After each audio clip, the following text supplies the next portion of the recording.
She told me to leave her wedding quietly because she didn't want any drama.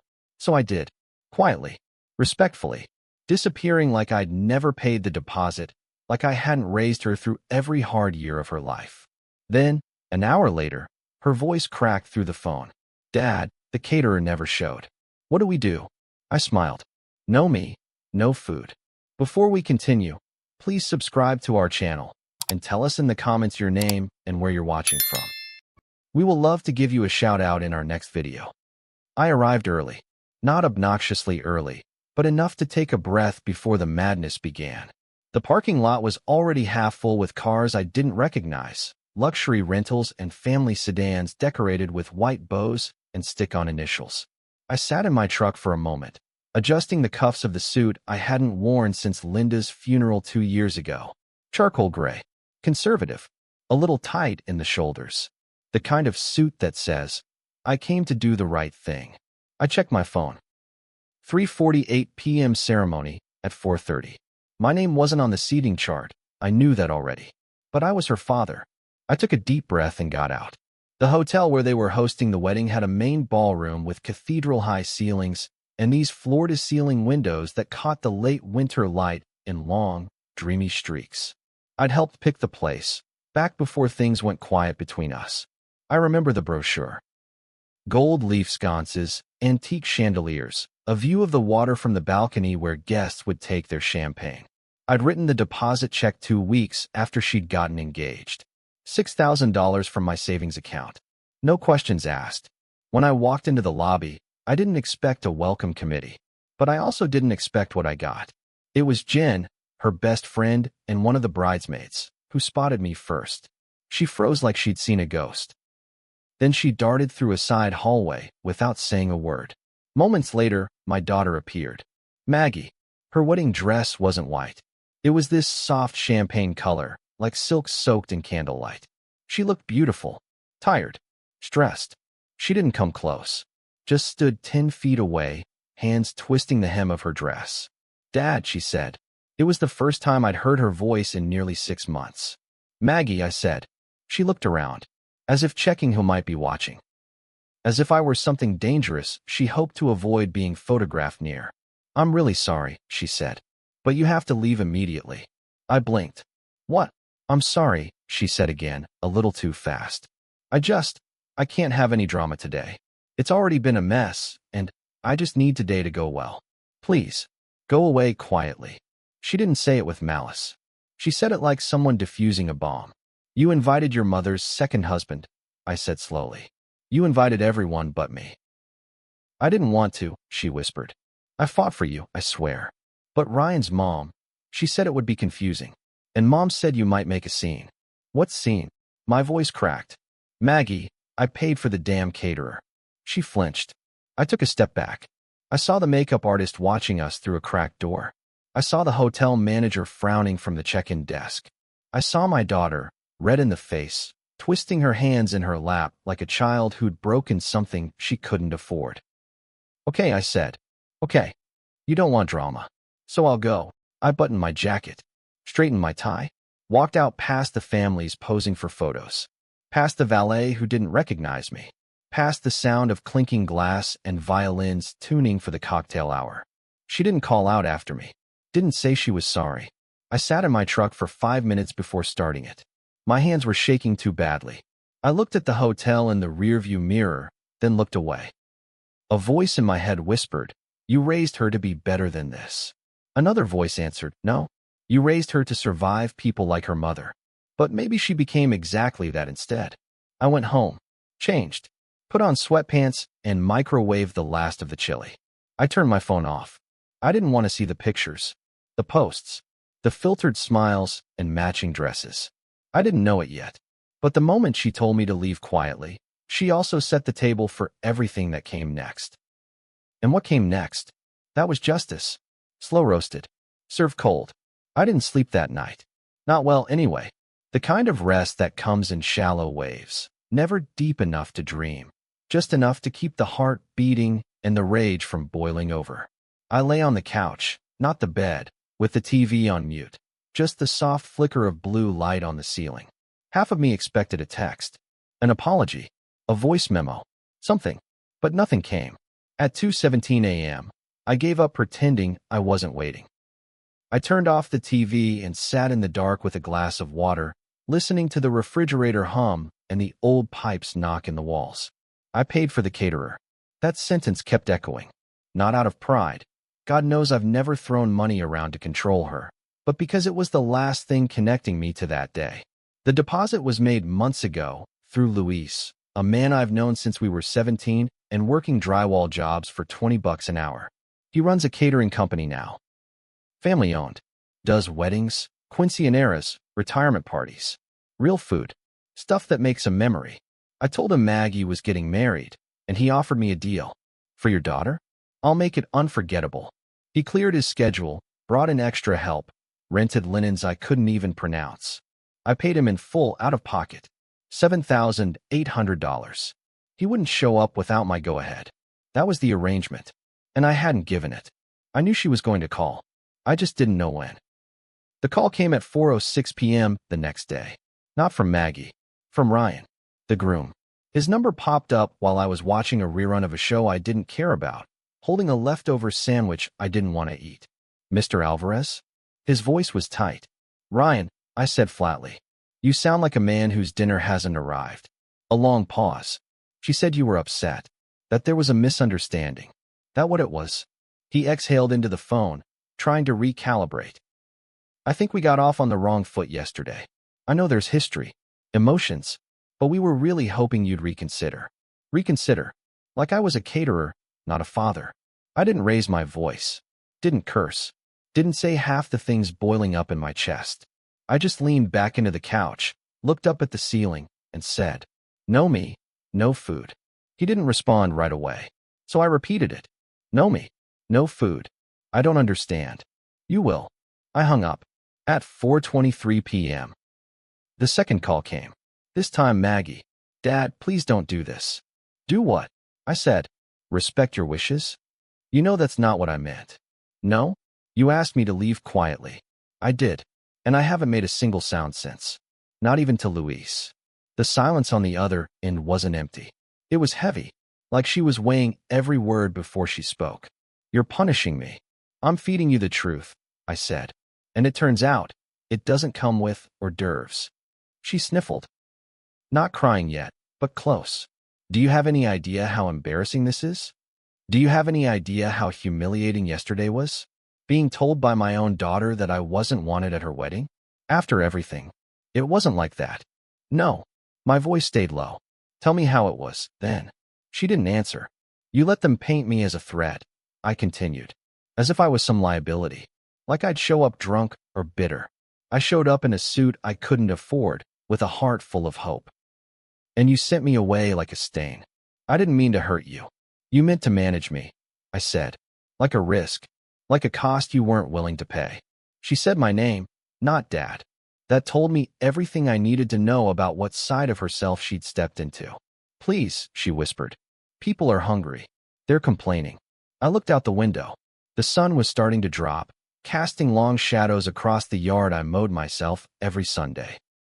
I thought about the boxes of tamales Luis had prepped, the trays of carne asada, the handmade flan, all of it sitting in cold storage, untouched, waiting for a green light that never came. "I told you once," I said, "I'd never embarrass you. And I won't. But I also won't feed the people who erased me from the story." She started to speak, but I was already ending the call. Later that night, someone posted a video.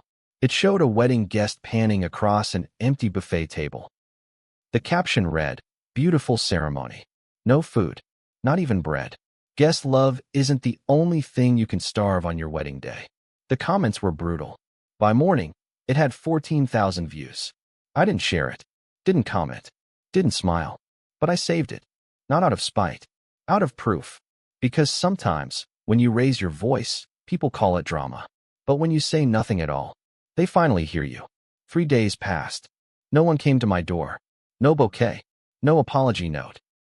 Not even a half-hearted text from my ex-wife, trying to guilt-trip me back into place. Just silence. A silence so thick it settled into the corners of my house like dust. I didn't chase it away. Instead, I cleaned. Methodically. stripped the guest bed sheets, reorganized the spice cabinet, finally took the broken toaster out to the alley. It wasn't grief. I'd felt grief before. This was something cleaner, sharper, like clarity after a fever. And then the phone rang. It was Luis. He didn't bother with hello. Are you sure you want to do this, hermano? He said. I looked at the clock. 2:41 p.m. She called you. Twice, he said. Sounded like someone trying to make a sale with a gun to their head. She begged. She tried charm first, then guilt, then said she'd make it up to you. You know what that smells like to me? Desperation. Exactly. I exhaled through my nose. You kept the food? Still in the fridge. Lost money on the prep, though. I'll cover it, I said. You don't have to. I will. Silence. Then he said something I hadn't expected. She asked me why I didn't show. I told her, because I wasn't hired. I was invited. That landed in my chest like a second heartbeat. You want me to drop it all off now? He asked. Still time to save face, even if it's just for the photos. I stood in the middle of my living room, surrounded by everything they never saw. The light I fixed above the sink. The birthday cards still magnet to the fridge. The shoebox of old receipts labeled Maggie's first apartment fund. No, I said. Let it go. That night, she called again. And I answered. Because I was ready now. Not to fight. Not to gloat. Just to listen. Just to know. Dad, she said. Her voice was thin. Hollow. Like someone who'd lost the narrative and couldn't find her way back. I'm here, I said. I wanted to talk. So talk. A pause. I could hear traffic in the background. She wasn't home. Her breath caught. I didn't think it would feel like this. Like what? Like something's missing. I sat down at the kitchen table, the same one where she'd once scribbled crayon portraits of us with mismatched eyes and lopsided smiles. What exactly is missing, Maggie? You. That was the first honest thing she'd said in months. She told me about the wedding, the real version, the rented linens that arrived stained, the DJ who got the wrong playlist, the family tension that started before the ceremony and spread like smoke through the reception. People were hungry, irritable. At least 4 couples left early. 2 fights broke out. Her new mother-in-law accused someone of sabotaging the ice sculpture. And then came the guests asking where the food was. I told them the caterer had car trouble, she admitted. And then I locked myself in the bathroom.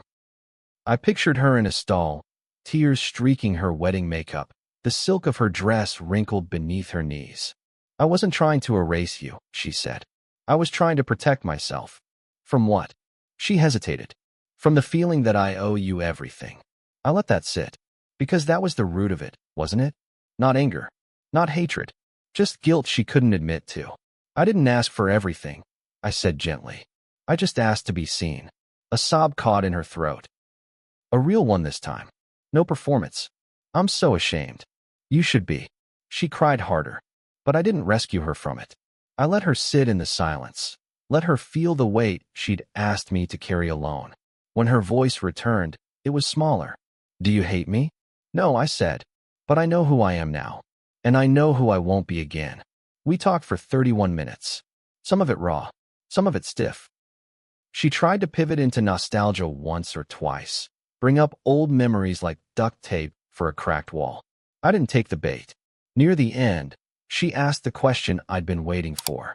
Is there anything I can do? I paused. Not to think. Just to let her feel how long it took me to answer. Start by telling the truth, I said. Not just to me. To them. To yourself. And after that, we'll see. After the call, I sat on the porch with a mug of coffee gone cold. The night air was quiet. My yard was quiet. Even the crickets felt muted. I didn't feel triumphant. I didn't feel vindicated.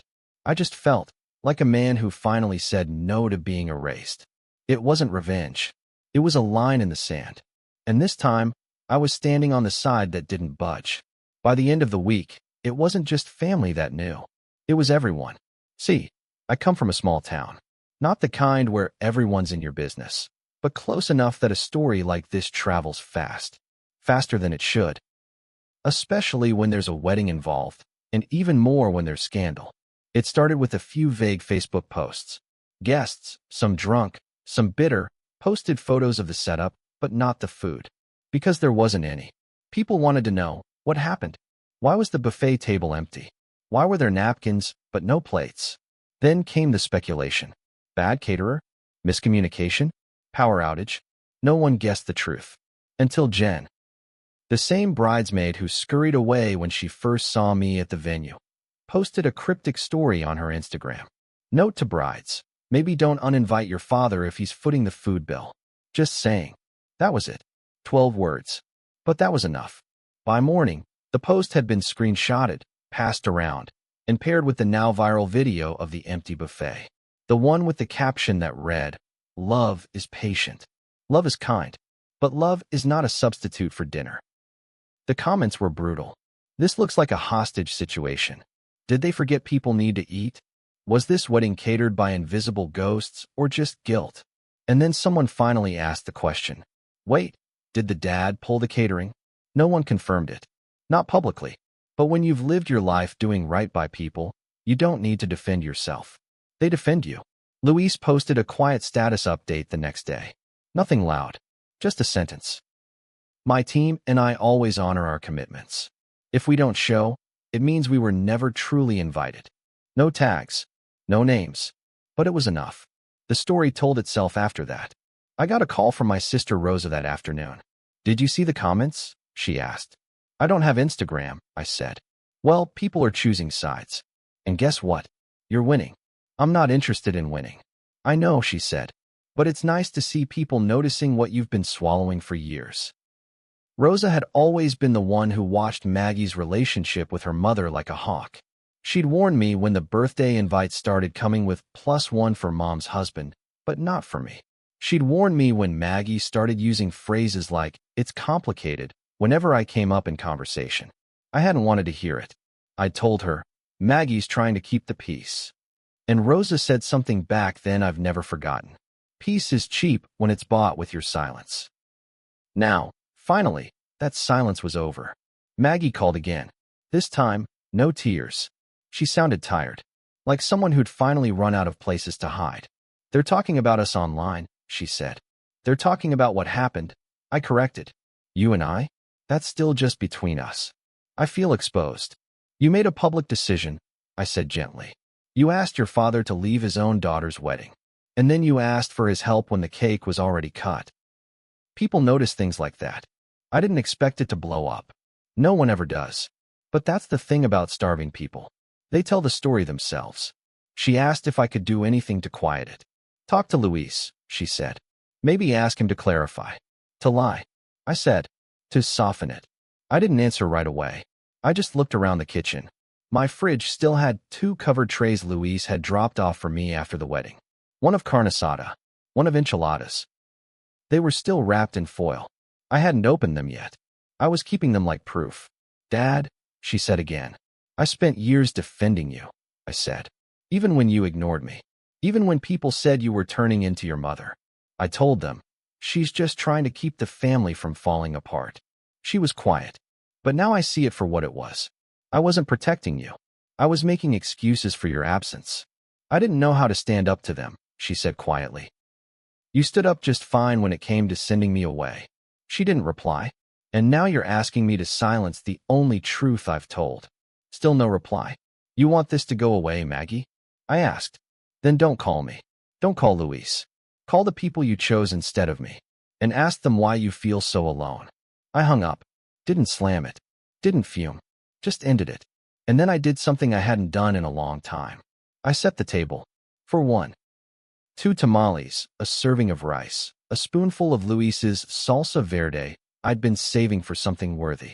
And as I ate, I thought about all the times I sat in the background, paid the bills, fixed the car, gave without asking. All the times I starved, just to keep someone else full. Not anymore. This time, the feast was mine, and I wasn't sharing.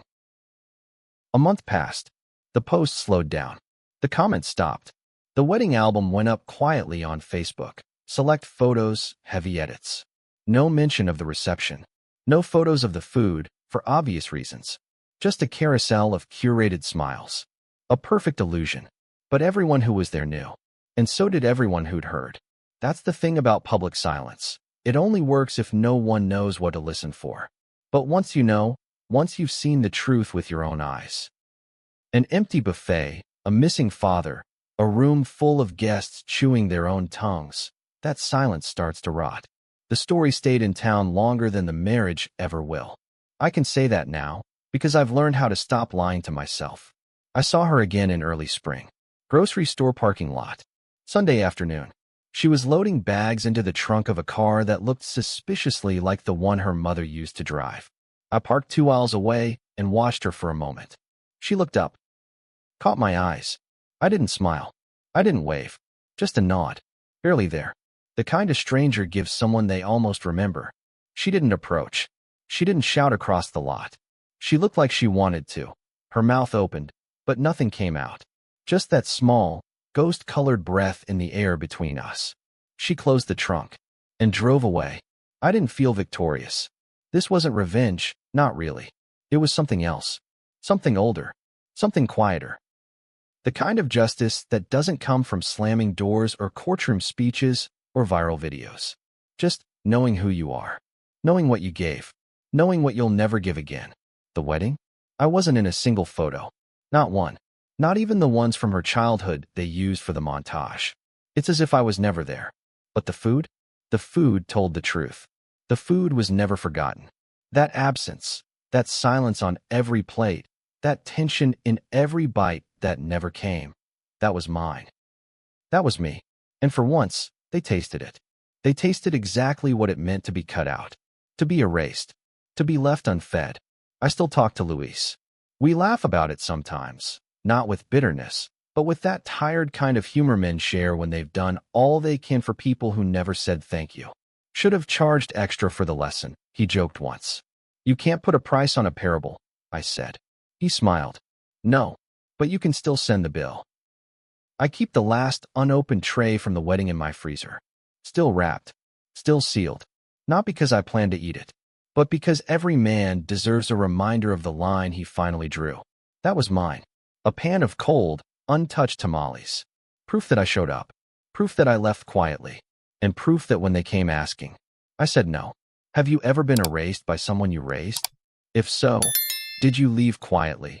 Or did you let them starve on their own story?